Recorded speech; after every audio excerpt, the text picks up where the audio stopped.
Clifford Goldstein here, and welcome to Contending for the Faith. This is a beginning of an 8-9-part series on a topic called Faith and Science, where we're looking at some of the questions regarding two very powerful forces in the 21st century: faith, particularly religious faith, and science. Now, I don't think anyone in recent years has predicted that science would somehow go by the wayside, but there have been prognosticators over the years who have predicted that religious faith would eventually just vanish from civilization. Well, I don't think there's any question that in some places in the West, religious faith, and that's often understood as traditional organized religion, has declined. But no way is it in danger of vanishing. Sure, these things do ebb and flow, and there's no doubt I think this is going to happen in the future, and with great force too. But I have no doubt that religion is going to still be around for a long time. Thus, we have two very powerful forces in the world, two very powerful forces, religious faith and science. And at least from my perspective today as a believer, for the most part, these forces, I don't believe these forces clash. From what I can tell, science really, at least for me, has been a very powerful force in terms of affirming my faith, if for no other reason that science has greatly expanded our understanding of the wonders and the majesty of the created world that God has given us. Od ka al ki nora od. I will praise you because I am fearfully nifle. I will praise you because I am fearfully and wonderfully made. Nifla ima aseka v'nafshi yodaat me'od. And wonderful are your works, and my soul knows that very well. These are the words of David in Psalm 139:14. Said, I will praise you, he said, for I am fearfully and wonderfully made. Your works are wonderful. V'nashi yodaat me'od. And I know that very well. Now think about this for a minute. He knew that very well back then, close to 3,000 years ago. What would David say if he knew about what science has taught us about the human body today? David wrote that long before he knew that what red blood cells were and what they did in the body. Long before he knew what white cells were and what they did. He knew that we were fearfully and wonderfully made long before he knew anything about the DNA double helix, or about how the body metabolizes protein, or the inner ear functions. David knew nothing about cell walls, or rods, or cones, or synaptic clefts in the brain, or neurotransmitters, or endocrine function, or how bone marrow makes red blood cells. David knew nothing about these things, and thousands more like them. Things revealed to us by the power of science, things which should help us all shout out with David, Odaka al ki nora ot nifleti. I will praise you, for I am fearfully and wonderfully made. You know, there's so much more about the wonders of the natural world that science has revealed to us, that as I said, in many ways, science has confirmed my faith in the Word of God in the Bible. Let me give you another quick example, very important. Look at what science has revealed to us about the reality of the unseen world. Think for a minute right now about radio waves as real as my voice. Yet we can't see them, we can't hear them, we can't feel them, we can't taste them, and yet they're here. They're real as anything in this room right now. Okay? Science says right now we are also being bombarded by subatomic particles that are going through us right now, one end in and out the other. And yet we don't sense them, we don't feel them, we don't see them. Thanks to the world of science, we should be able to accept the idea of an unseen world, the idea of a supernatural world not immediately accessible to us. Now, please, I'm not saying that the existence of radiation or cosmic rays or infrared light or other physical phenomena that we can't see proves the existence of an unseen supernatural world. I'm not saying that. One does not lead to the other. All I'm saying is that science has shown us about the existence of unseen realities. So that should make the concept of unseen realities, such as supernatural realities, angels, demons, whatever, that should be something easier for us to grasp than it might have been for the ancients. And there's more. There's the incredible fine-tuning in nature, the fine-tuning of what have been called these fundamental constants. Constants is another way that I believe science has helped make belief in God, in the God revealed in the Bible, more feasible. And also, there's one last thought in this area, something to think about. Some argue that the whole scientific enterprise demands a kind of rationality in nature, a kind of set structure of order that in the natural world that enables us to study it.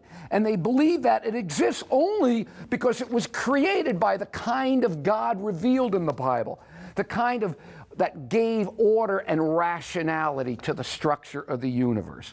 Listen to this one quote from a British scientist. He says, "Our science is God's science. He holds a responsibility for the whole scientific story. The remarkable order, consistency, reliability, and fascinating complexity found in the scientific description of the universe are reflections of the order, consistency, reliability, and complexity of God's activity." Pretty interesting thought, I think. Alfred North Whitehead, a philosopher and mathematician of gigantic proportions, once wrote this: "Modern science must come from the medieval insistence on the rationality of God. My explanation is that the faith in the possibility of science, generated antecedently to the development of modern scientific theory, is an unconscious derivative from medieval theology." C.S. Lewis expressed the idea like this: "Men became scientific because they expected law in nature, and they expected law in nature because they believed in a lawgiver." Wrote John Lennox about the whole idea of order coming from God, even making science possible. Listen to this. It was this conviction that led Francis Bacon, regarded by many as the father of modern science, to teach that God has provided us with two books, the book of nature and the Bible, and that to be properly educated, one should give one's mind to studying both. In other words, what they're really saying here, is that the whole reason that science can be done is because there's an order to the created world and sets of laws that one would expect a creator to have, and a creator and a desire to have put in place to begin with. Yes, I can say for the most part that from the perspective of the Bible, science has greatly helped increase my religious faith. Now, all that being said, on the other hand, let me not be foolish. And that's because there is one area in particular, one crucial area, where so much science, as it is practiced now, and I can't overemphasize that phrase, as it is practiced now, there's one area where science, as practiced now, in a very strong way contradicts the clearest teaching of the Word of God. And that is in the area of origins. To put it bluntly, let me put this bluntly, Okay? Almost the whole scientific community today, as has so much of the world's intellectual community, they have accepted the neo-Darwinian synthesis, in short, evolution. And I can't think of any teaching anywhere that in every single way contradicts the Bible in such a fundamental and devastating way as evolution. If evolution were true, the Darwinian model, the neo-Darwinian synthesis, if that were true, the only honest thing I think anybody could do would be to scrap the Bible as nothing but a bunch of myths. That's how basic and cruel these issues really are. Now, before we proceed, let's get one definition straight. Let's define our terms. So I suppose if I wanted to, I could do a whole program here and digress on just how problematic is this idea of defining our terms, but I don't want to go there. Okay. Anyway, when I talk evolution, I'm not simply talking change. I mean, if you simply mean by evolution only change, that species adapt and things change, well, then I think everybody believes that. Instead, by evolution, I'm talking about the claim that life began billions and billions of years ago as some kind of simple form, though I don't know if anybody could even conceive today of the idea of life being simple. So let's say a relatively primitive life form emerged billions of years ago, and over these billions of years, it learned to replicate itself through this process of natural selection and random mutation. And this is how all life forms on Earth today, from a bacteria to human beings, exist. That's what I mean by evolution, that all life started with a common, natural, primitive ancestor, some life out of which all other life arose after billions and billions of years of fits and starts. Let me tell you something, too. This belief is everywhere. It has become part of the culture, and it forms the background assumption of pretty much all intellectual and scientific thought today. It's just understood, it's accepted, and in so many places, it's not even questioned.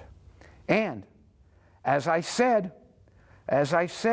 it contradicts the Bible, or at least any reasonable and honest interpretation of the Bible, in an irreconcilable way. Thus, I ask the question, how are we believers to deal with this? How are we to deal with it? The idea that evolution can be incorporated into the Bible is out there, and it's getting more acceptable even to Christians, much to my astonish.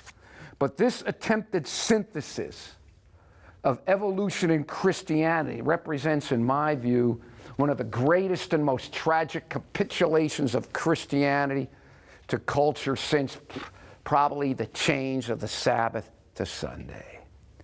But you see, that's the power that the name science holds over people. So that when something comes with the label science, even Christians capitulate, even if something as blatantly and openly contradictory to the most obvious readings of the Bible, such as the crucial doctrine and foundation doctrine of creation.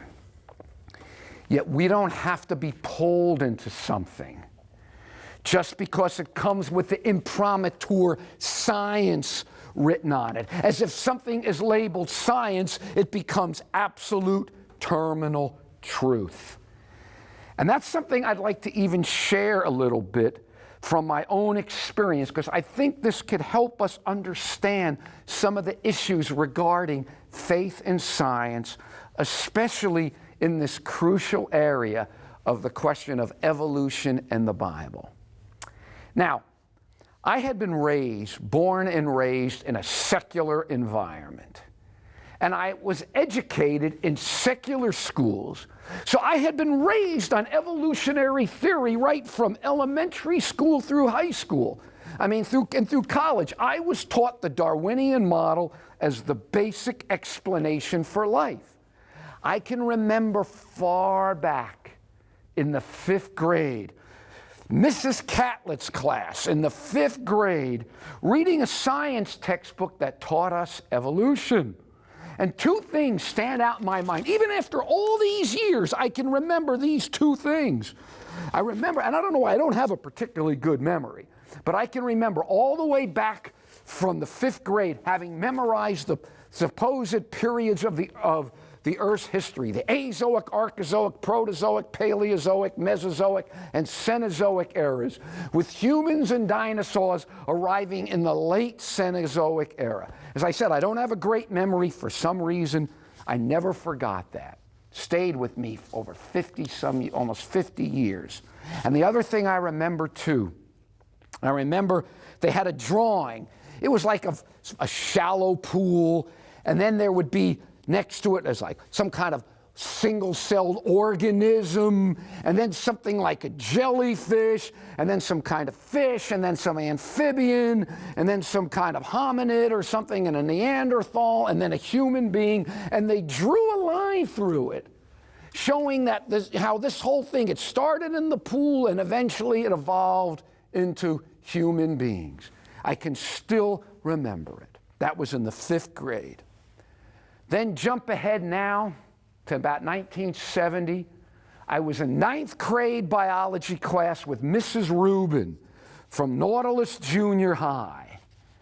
And I thought I was hot stuff because I knew the meaning of a real fancy term. I bet you don't know what that is. It's ontogeny recapitulates phylogeny. Well, that's pretty impressive. I thought I knew the term, and I thought that was hot stuff.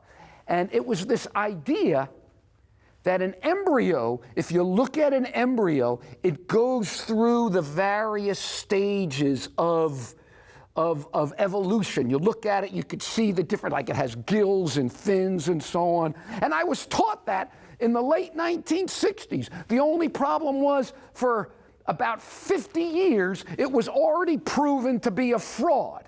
It had been known for decades that it was a fraud. And yet here I was all the way in the late 1960s being taught that in a science class in decades later, okay? Now, and I remember even in college too, I was an English major, but I had to have some science, and I remember we were just taught some evolution. But here's the issue I want to talk about. I don't want to talk about the fact that I was taught evolution. I mean, this was a secular college, secular schools. What else was I going to be taught? How else were they going to teach about origins? Rather, the issue that I want to look at, because this is crucial, and just get this point if you don't get anything else about what I'm saying. The crucial issue here was how I was taught it. I was taught it in this as an absolute fact, unconverted, unquestioned, unchallenged. I don't remember one time ever hearing the possibility that it could be wrong. I never one time heard any other explanation for it, never. It was just how it was. Everybody understood it, and you didn't question that any more than you questioned that the earth revolved on its axis. After all, this was science, right?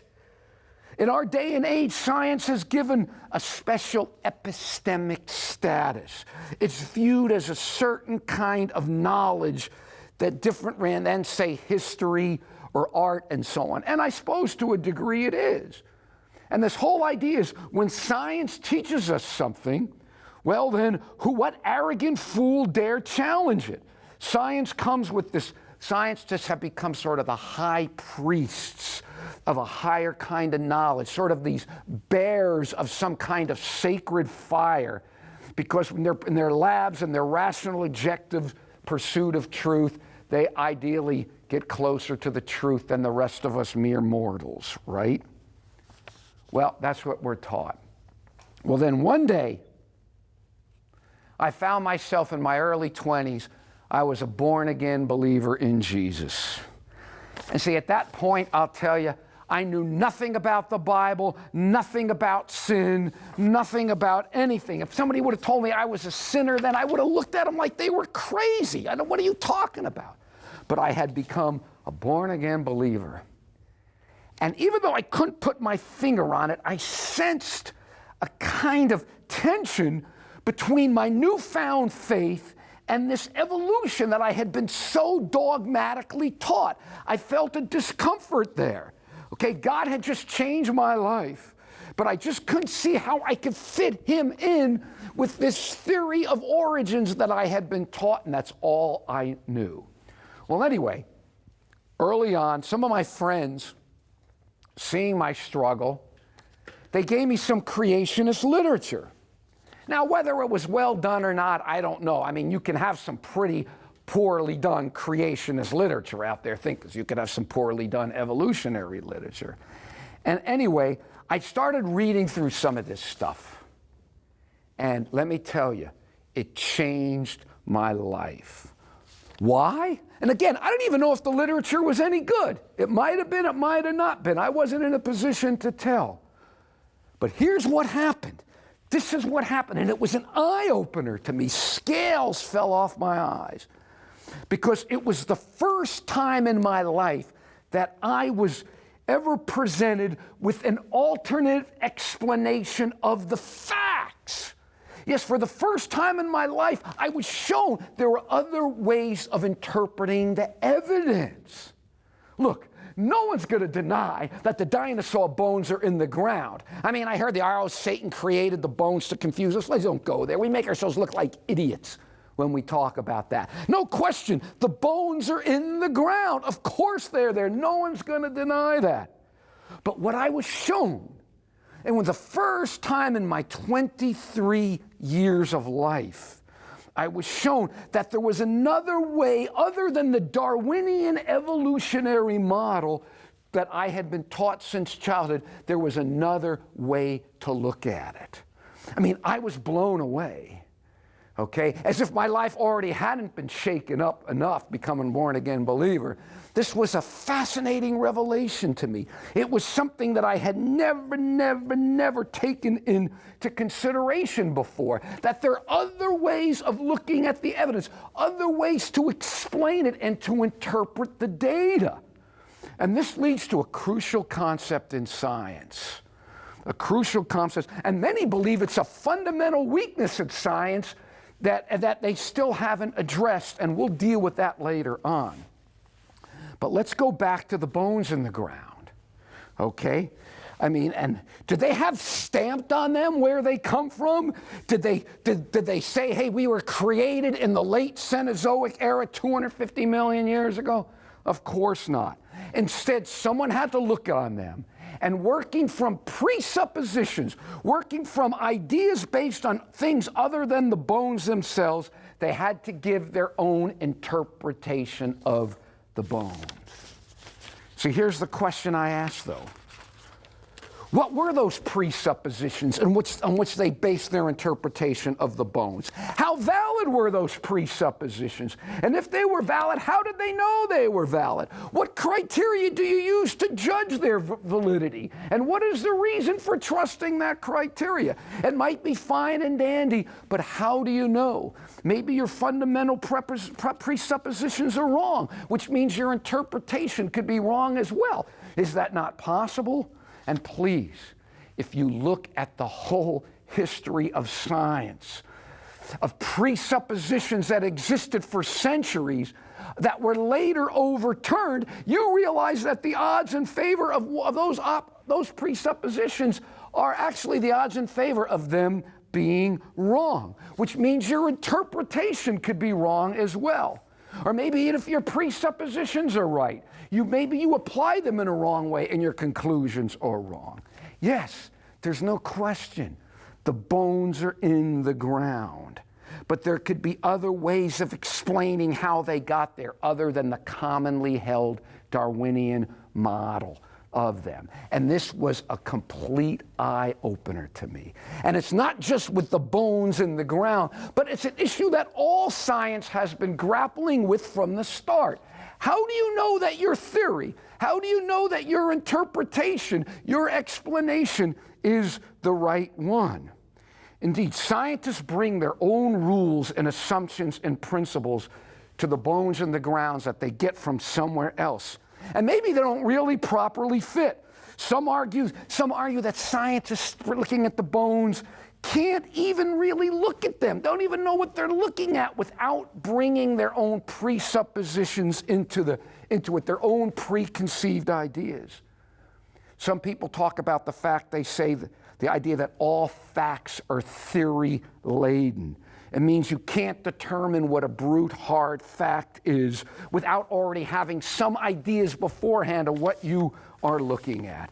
Anyway, I just wanted to touch on this, bring this up, because it's this idea that scientists come in with this pure, objective view of looking at things, and it doesn't work that way. The bones are in the ground. They're there, but they have to be interpreted. And there's an incredible amount of diverse opinion in the scientific community in regard to what it means to even interpret a fact in nature. A lot of controversy about what it means to have scientific evidence for something in nature, what it even means to make a theory or a hypothesis. All these things are highly contested among those who study them. And if you really get into this, I think most people would be amazed at how these fundamental issues of science, there's so little agreement among scientists today about that. And yes, folks, we are talking science here, which is nowhere near as objective and certain and as deductive as we are led to believe. And the point on all this is there's a lot more faith in science than most people realize. And it takes a lot more faith to believe in some of these things that scientists teach than most people realize too.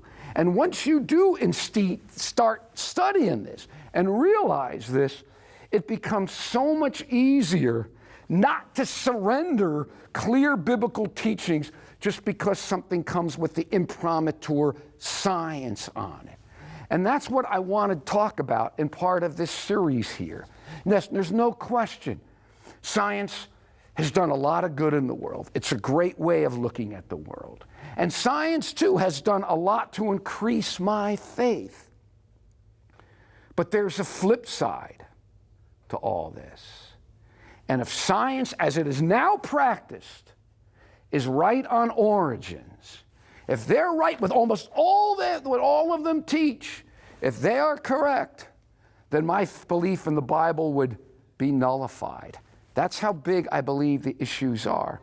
Fortunately, once we realize some of the issues involved in the practice of science, we realize we don't have to surrender our faith or anything crucial to it.